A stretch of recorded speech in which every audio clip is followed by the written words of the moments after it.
അടുത്ത ഹജ്ജിന്റെ ഒരുക്കങ്ങൾ വേഗത്തിലാക്കാൻ മക്കയിൽ നിർണായക യോഗം. തീർത്ഥാടകർക്കുള്ള സേവനങ്ങൾ കൂടുതൽ മെച്ചപ്പെടുത്താനും വിവിധ വകുപ്പുകളുടെ ഏകോപനം ശക്തിപ്പെടുത്താനും മക്ക ഡെപ്യൂട്ടി അമീർ പ്രിൻസ് സൌദ് ബിൻ മിഷാലിന്റെ അധ്യക്ഷതയിൽ ചേർന്ന ഹജ്ജ് ഉംറ സ്ഥിരം കമ്മിറ്റി നിർണായക തീരുമാനങ്ങളെടുത്തു.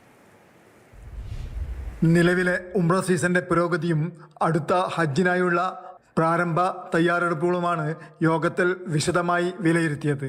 രാജ്യത്തേക്ക് എത്തിയതും മടങ്ങിയതുമായ ഉംറ തീർത്ഥാടകരുടെ എണ്ണം, വിവിധ സർക്കാർ വകുപ്പുകൾ നൽകിയ സേവനങ്ങൾ, വിമാനത്താവളങ്ങൾ ഉൾപ്പെടെയുള്ള സൗദിയിലേക്ക് പ്രവേശിക്കുകയും തിരികെ പോകുന്നതുമായ കേന്ദ്രങ്ങളിലെ നടപടിക്രമങ്ങൾ എന്നിവ സംബന്ധിച്ച റിപ്പോർട്ട് കമ്മിറ്റി പരിശോധിച്ചു.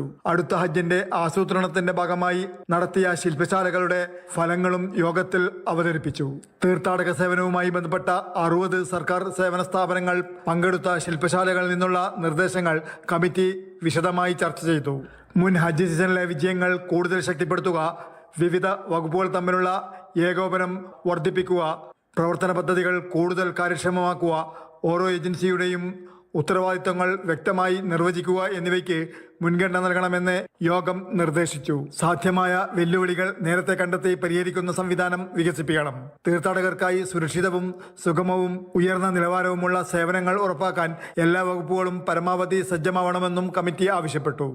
Jafar Ali, Palakkode, Mathrubhumi news, Jeddah.